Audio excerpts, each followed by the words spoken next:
เจ้าบุญอุ้มณจำปาสักเจ้าผู้ครองนครจำปาสักลำดับที่11ผู้ทรงยอมอัดหน้าประวัติศาสตร์อันยาวนานของอาณาจักรจำปาสัก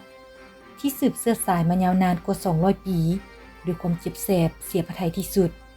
ย้อนสัญญาลับระหว่างเจ้ามหาชีวิตหลวงพระบางและฝรั่งเจ้าบุญอุ้มต้องถูกปลดออกจากผู้ปกครองนครจำปาสักเหลือเพียงผู้กวดกาแผ่นดินและยอมให้เจ้าศรีสว่างวงศ์แห่งอาณาจักรหลวงพระบางได้ขึ้นเป็นเจ้าแผ่นดินองค์ทอิฐแห่งลาสอาณาจักรลาว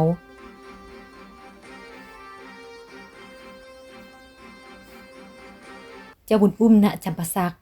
เป็นพระราชโอรสแห่งพระเจ้าราชดานัยหรือว่าเจ้าหนุยซึ่งเป็นผู้ปกครองนครจำปาสักลำดับที่10และเจ้าเฮือนสุดสมรพระองค์ประสูติในวันที่11เดือน11ปี1911ที่บ้านดอนตลาดเมืองจำปาสักเจ้าบุญอุ้มณจำปาสักมีไอ้น้องร่วมบรรดา3องค์คือ 1. เจ้าบุญอ้อม 2. เจ้าเฮือนบุญน้อม 3. เจ้าเฮือนบุญเนยซึ่งได้เสียชีวิตตั้งแต่วัยเยาว์ในวัยเด็กเจ้าบุญอุ้มณจำปาสักแม้นได้ศึกษาอยู่ที่ประเทศลาวและหลังจากนั้นก็ได้ไปศึกษาต่ออยู่ที่เมืองไซงอนประเทศเวียดนามจนถึงปี 1935 ในช่วงปี 1935 หาปี 1937 ได้ศึกษาต่ออยู่ที่โรงเรียนกฎหมายอยู่ที่เวียงจันทน์และได้รับข้าราชการอยู่ที่สำนักงานใหญ่ข้าหลวงฝรั่งเศสประจำนครเวียงจันทน์ในปี 1938 และในช่วงแต่ปี 1938 หาปี 1941 พระองค์ได้มาประจำอยู่ที่เมืองท่าแขกแขวงขมวนและในปี 1940 ก็ได้รับถูกแต่งตั้งเป็นรองเจ้าเมืองในช่วงปี 1941 หา 42 พระองค์ได้ไปประจำการอยู่ที่สำนักงานกิจการการเมืองการปกครองหอสนามหลวงที่นครหลวงพระบางและในช่วงปี 1943 หา 44 พระองค์ก็ได้รับหน้าที่ประจำสำนักงานข้าหลวงใหญ่ฝรั่งเศสที่นครเวียงจันทน์แทนตำแหน่งเสด็จเจ้าเพชรราชเสด็จเจ้าบุญอุ้มได้ทรงสมรสถึง3ครั้งคือครั้งที่1ได้สมรสกับหม่อมแดงและมีธิดา1องค์คือเจ้านางบุญแอมและครั้งที่2ในปี 1944 ได้สมรสกับสายาบัวพันธ์สุมพลภักดีที่เมืองแก้งกอกแขวงสวรรณเขตและมีบุตรธิดาร่วมกัน9พระองค์คือ 1. เจ้าจำพรศักดิ์ 2. เจ้าไสสนาศักดิ์ 3. เจ้าหาลือศักดิ์ 4. เจ้านางนินดาศักดิ์ 5. เจ้าศรีมงคลศักดิ์ 6. เจ้าวรรณศักดิ์ 7. เจ้าวงดาศักดิ์ 8. เจ้านางแก้วดาราศักดิ์และ 9. เจ้านางแก้วมณีศักดิ์และต่อมาพระองค์ยังได้สมรสอีกครั้งหนึ่งกับหม่อมน้อยและมีธิดาร่วมกัน1พระองค์คือเจ้านางคำโพในระหว่างปี 1944 หาปี 1945 เจ้าบุญอุ้มได้รับตำแหน่งเป็นเจ้าเมืองประจำอยู่ที่เมืองจำพรที่แก้งกอกแขวงสวรรณเขตมาฮอดวันที่9เดือน8ปี 1945 ญี่ปุ่นได้ยึดอำนาจในลาวและในอินโดจีนได้ทรงตัดสินพระทัยออกสมทบกับกองทหารพานลาวที่ดงหินในเครือสหพันธ์อินโดจีนฝรั่งเศสเสด็จทรงเป็นผู้นำคนสำคัญในขบวนการลาวเพื่อต่อต้านญี่ปุ่นร่วมกับกองกำลังฝรั่งเศสในลาวโดยทรงริเริ่มจัดตั้งประชาราษฎรและระดมกองกำลังในภาคกลางสวรรณเขตและภาคใต้เพื่อเข้าร่วมต่อสู้ร่วมกับฝรั่งเศสเพื่อต่อต้านญี่ปุ่นทรงได้ช่วยทหารฝรั่งเศสเป็นจำนวนหลายให้รอดพ้นจากความตายด้วยความโหดร้ายของพวกทหารญี่ปุ่นโดยการช่วยเหลือร่วมมือของประชาชนลาวที่องค์เสด็จทรงได้จัดตั้งและบังคับบัญชาพระองค์ได้ร่วมต่อสู้กับกองกำลังของฝรั่งเศสในทุกบังหบที่สำคัญในลาวแต่เหนือจนใต้ทรงได้นำพากองทหารพานลาวผสมกับกำลังฝรั่งเพื่อปลดปล่อยนครหลวงพระบางในวันที่13พฤษภาคมปี 1946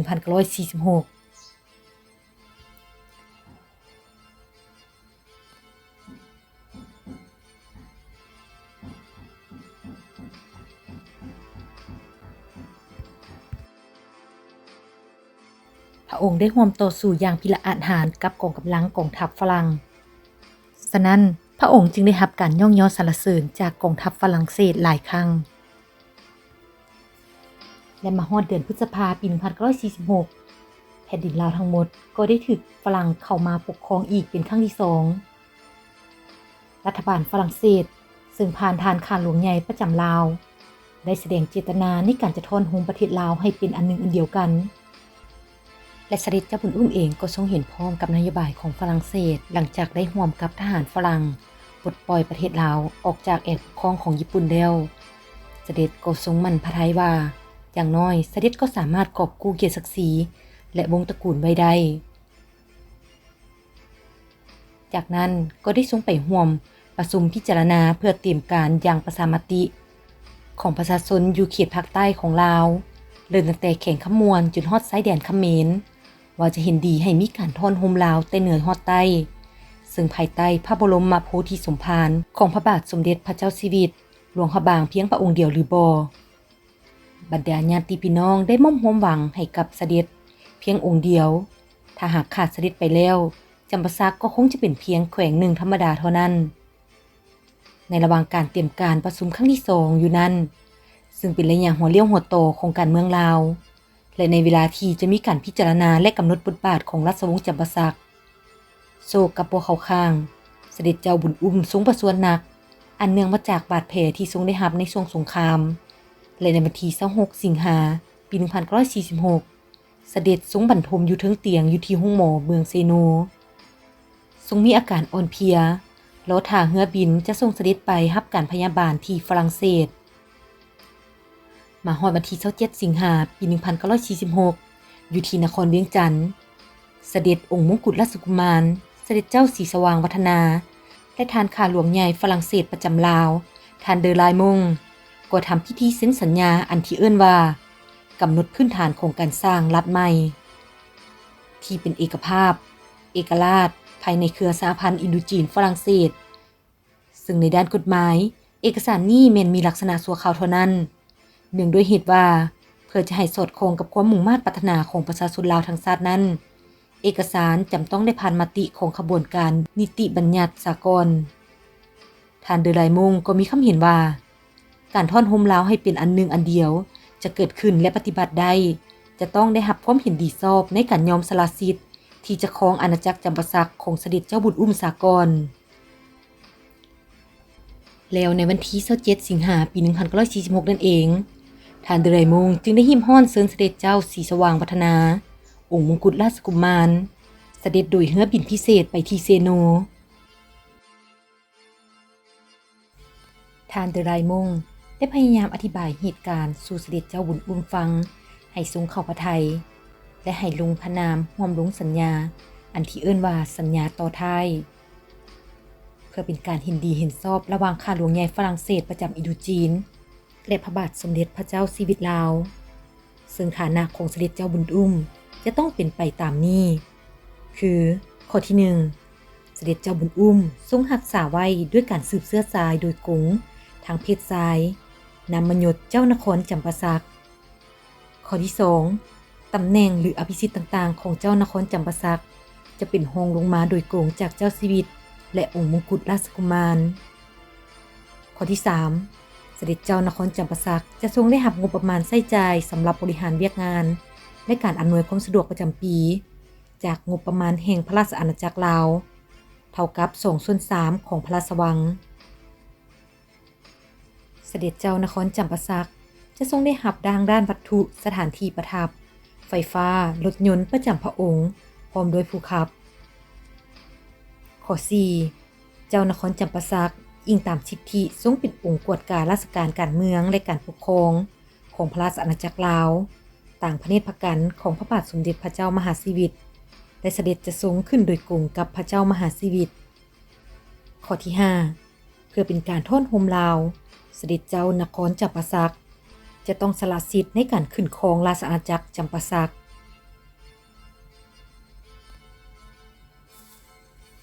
ในวันที่31 สิงหาคม 1948 เสด็จเจ้าบุญอุ้มณจำปาสักทรงได้กล่าวปราศรัยต่อหน้าสภาร่วมอันมีความหมายคือกับว่าเสด็จทรงได้อัดหน้าประวัติศาสตร์อันยาวนานของอาณาจักร ที่พระเจ้าสร้อยศรีสมุทรพุทธังกุลได้สร้างขึ้นมาเป็นเวลาหลายกว่า200 ปีดังมีใจความว่าบรรดาสมาชิกสภาร่วมและเพื่อนที่นับถือเอกสาร2 ฉบับที่ได้ส่งถึงสภาร่วมฉบับหนึ่งในนามของทานข้าหลวงใหญ่ฝรั่งเศสประจำอินโดจีนและอีกฉบับหนึ่งในนามพระปรมาภิไธยของพระเจ้ามหาชีวิตจุดประสงค์เอกสารทั้ง2 ฉบับแมนเสนอให้พิจารณาเงื่อนไขของสัญญาต่อท้ายในการอภิปรายที่จะเกิดขึ้นนี้บรรดาทานจำนวนหนึ่งอาจจะเห็นแต่ปัญหาส่วนตัวพร้อมกันนั้นข้าพเจ้ามีความมั่นใจว่าบรรดาทานคงจะเข้าใจเหตุผลที่ข้าพเจ้ามีความจำเป็นที่จะต้องปฏิเสธเกียรติยศอันสูงส่งที่บรรดาทานได้แสดงออกต่อข้าพเจ้าในการแต่งตั้งให้เป็นประธานสภาร่วมประการใดก็ดีก่อนจะออกจากสถานที่แห่งนี้ไปข้าพเจ้าเชื่อมั่นว่า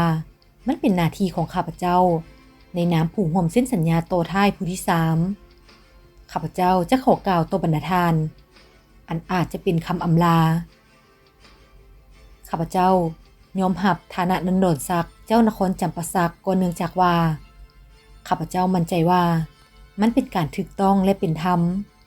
ในบรรยากาศของประเทศลาวใหม่และเป็นอันหนึ่งอันเดียวกันที่นามสกุลของครอบครัวข้าพเจ้าจะบ่ถูกลบล้างไปจากความทรงจำในเมื่อพรหมลิขิตบ่ได้เข้าข้างอาณาจักรจำปาสักแล้วและมันก็เป็นความประสงค์ของพวกเราทุกคนที่จะบ่ยกมันขึ้นมาอีกข้าพเจ้าได้ปกครองประชาราษฎรลาวทางภาคใต้ข้าพเจ้าได้ใช้ชีวิตร่วมกับพวกเขา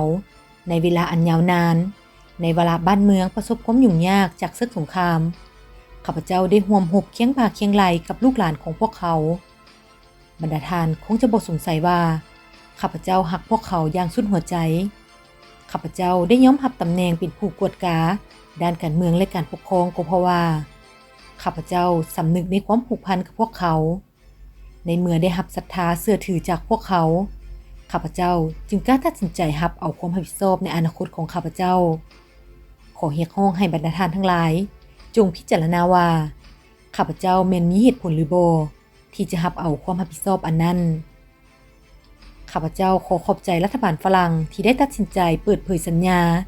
ที่ได้ถือเป็นความลับให้บรรดาทานได้ทราบข้าพเจ้าขอขอบพระคุณต่อพระเจ้ามหาชีวิตที่ได้ทรงเห็นชอบนำกันอันเป็นเหตุให้ข้าพเจ้าต้องได้รับความเจ็บแสบจากความบ่เข้าใจที่เกิดจากเอกสารลับที่ได้ห่างขึ้นอย่างกระทันหันข้าพเจ้าเข้าใจว่าผู้เซ็นสัญญาองค์สูงศักดิ์ยังคงยึดมั่นอย่างมั่นคงต่อคำมั่นสัญญาในส่วนตัวแล้วข้าพเจ้าจะบ่ปรารถนาสิ่งใดถ้าหากว่าการปรากฏตัวของข้าพเจ้าอยู่ในประเทศลาวจะเป็นสาเหตุก่อให้เกิดความวุ่นวายจะเป็นอันตรายต่อการโฮมลาวซึ่งหากก็ได้มานี่และนี่ก็คือคำแถลงการของเสด็จเจ้าบุญอุ้มต่อสภาผู้แทนราษฎรหุ่นทำอิฐอันมีพระประธานบงสุวรรณวงศ์เป็นประธานสภาที่ได้มีความเห็นที่บ่สอดคล้องกับจิตใจเนื้อในของสัญญาต่อท้ายเห็นให้เข้าใจว่าเป็นการให้อภิสิทธิ์เสด็จเจ้าบุญอุ้มเกินไปและหาว่าเจ้าจำปาสักก็คือกับเจ้าเวียงจันทน์เจ้าเสียงขวงเจ้าแขวงเจ้าเมืองทั่วๆไปซึ่งภายหลังเสด็จเจ้าบุญอุ้มได้แถลงต่อสภาแล้วเฮ็ดให้พระบาทสมเด็จพระเจ้าชีวิตทรงเป็นภาคกังวลจึงได้มีพระปรมาภิไธยแต่งตั้งเสด็จเจ้าบุญอุ้มให้ขึ้นเป็นนายกรัฐมนตรีแทนเสด็จเจ้าสุวรรณราชพระบาทสมเด็จพระเจ้าชีวิตได้ทรงแต่งตั้งเสด็จเจ้าบุญอุ้มเป็นนายกรัฐมนตรีหลังจากเสด็จเจ้าสุวรรณราชได้ลาออกไปแล้วในวันที่25 มีนาคม 1949หลังจากนั้นค้นหมอกของบรรยากาศความแตกแยกทางด้านการเมืองลาวก็ค่อยๆดีขึ้นในวันที่6 กุมภาพันธ์ 1949เสด็จเจ้าบุญอุ้มซึ่งดำรงตำแหน่งนายกรัฐมนตรีและทานปียงข้าหลวงใหญ่ฝรั่งเศสประจำอินโดจีนได้ร่วมเซ็นสัญญาตกลงรับเอาบรรดากระทรวงทัพหลวงและกลุ่มต่างๆให้ขึ้นกับการคุ้มครองของรัฐบาลลาวยกเว้นการตำรวจการทหาร กระทรวงยุติธรรมที่รัฐบาลฝรั่งเศสมีความประสงค์สงวนไว้รับผิดชอบมาฮอดวันที่13กุมภาพันธ์ปี1950เสด็จเจ้าบุญอุ้มได้ทรงลาออกจากการเป็นหัวหน้าคณะรัฐบาลชุดที่2ของพระราชอาณาจักรลาวภายหลังกองแลเฮ็ดรัฐประหารในวันที่9สิงหาคมปี1960เพื่อคนล้มรัฐบาลของเจ้าสมสนิทเจ้าบุญอุ้มจึงได้ทรงประกาศจัดตั้งคณะรัฐบาลปฏิวัติขึ้นในวันที่13ตุลาคมปี1960เพื่อปราบปรามคณะรัฐประหารของห้อยเอกกองแลและมาฮอดวันที่13ธันวาคมปี1960ทางพระราชวังจึงได้มีพระราชองค์การให้ยุบรัฐบาลของเสด็จเจ้าสุวรรณภูมิมาลงแล้วในวันที่14เดือน12ปี1960ก็ได้มีพระราชองค์การรับรู้รัฐบาลของเสด็จเจ้าบุญอุ้มและเมื่อเหตุการณ์ในนครเวียงจันทน์ได้สงบลงเรียบร้อยเสด็จเจ้าบุญอุ้มได้เสนอให้สภาผู้แทนราษฎรลงมติไว้วางใจรัฐบาลของเสด็จแล้วในวันที่3เดือน1ปี1961สภาจึงได้ลงมติไว้วางใจด้วยคะแนนเสียง41ต่อ0พระเจ้าชีวิตได้ลงพระปรมาภิไธยให้พระราชองค์การให้เป็นรัฐบาลถาวรในวันที่5เดือน1ปี1961และในระยะที่เสด็จเจ้าบุญอุ้มดำรงตำแหน่งนายกรัฐมนตรีในเทื่อที่2นี้เสด็จเจ้าบุญอุ้มได้มีการพบปะกับสองเจ้าลาวเจ้าสุวรรณภูมิมาและเจ้าสุภานุวงศ์ที่นามอนและหินเหิบในปี1961และที่ทุ่งไหหินเมื่อปี1962และมาฮอดวันที่29เดือน6ปี1962รัฐบาลของเสด็จเจ้าบุญอุ้มที่มีอายุได้เพียงปีครึ่งจึงได้ลาออกเพื่อปล่อยโอกาสให้เสด็จเจ้าสุวรรณภูมิมาซึ่งเป็นผู้ที่มีความเหมาะสมกว่าได้ขึ้นมาจัดตั้งคณะรัฐบาลผสม3ฝ่ายโดยประกอบมีฝ่ายเป็นกลางฝ่ายซ้ายและฝ่ายขวาเพื่อรวมแล้วเป็นครั้งที่2เพื่อสร้างความถูกต้องปองดองชาติกับเสด็จเจ้าสุภานุวงศ์ไปพบเสด็จเจ้าบุญอุ้มอยู่หินเหิบเพื่อปรึกษาจัดตั้งรัฐบาลผสมที่ปฏิบัตินโยบายสันติภาพเป็นกลางอย่างแท้จริงตามความมุ่งมั่นปรารถนาของประชาชนหลังจากที่เสด็จเจ้าบุญอุ้มลาออกจากตำแหน่งนายกรัฐมนตรีเพิ่นก็ได้ประกาศวางมือทางการเมืองและกลับไปดำเนินธุรกิจอยู่ทางภาคใต้ของลาวแต่มาฮอดช่วงต้นปี1975เจ้าบุญอุ้มและสมาชิกราชวงศ์จำปาสักได้กลายเป็นประเด็นทางการเมืองอย่างหนักพระองค์ได้ถูกคณะนักศึกษาแห่งประเทศลาวเดินขบวนประท้วงขับไล่ออกจากลาวอยู่หลายเดือนจนมีเหตุการณ์ลอบสังหารน้องชายของพระองค์จึงเห็นให้เสด็จเจ้าบุญอุ้มได้ตัดสินพระทัยเดินทางออกจากพื้นแผ่นดินลาวเป็นการถาวรในปี1975The demonstration was all very carefully staged and orchestrated with very เสด็จเจ้าบุญอุ้มได้ถึงเกพีลาไลในวันที่18มีนาคมปี1980อยู่ที่บูโรยซานเมืองปารีสประเทศฝรั่งเศสด้วยโลกสลาซึ่งรวมพระชนมายุได้69ปี